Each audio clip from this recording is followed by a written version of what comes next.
Kasi si Nanay has been a strong pillar ng aming pamilya. Talagang yung prayerful ng pagiging lola, nasa kanya talaga. Yung meron kang prayer warrior.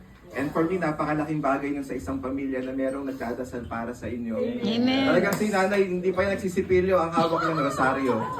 2 hours in the morning, she spent it in prayer. Ipagdasal yung bawat isa sa mga apo niya.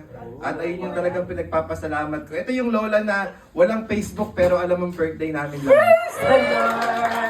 Yung iba kasi naalala ng birthday mo pag nakita sa Facebook. Pero nanay knows lahat ng birthday ng kanyang apo, yung mga asawa namin, yung mga anak namin. Alam niya yan. Tanungin mo, kailan birthday ko, Nay?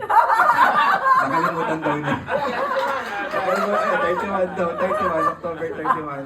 So, let us extend our hands to Nanay Seni. Heavenly Father, Yahweh El Shaddai, we come to you once again in the name of your Son, Jesus, asking for blessing, special blessing for Nanay as we celebrate her 80th birthday today. Yes, Lord. Maraming salamat, Lord, sa regalo ng buhay at kalakasan na kaloob mo sa Kanya.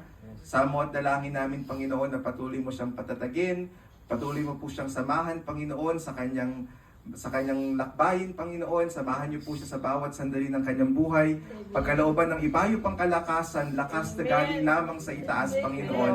Nang sa gayon patuloy pa namin siya makasama. At salamat, Panginoon, dahil alam namin, Lord God, na hinawi mo ang mga ulap niya, Panginoon, Lord God. Hinawi mo ang ulap niya, Panginoon. Sabi niya, Nay, Maraming salamat. hinawi na ulap mo. Amen.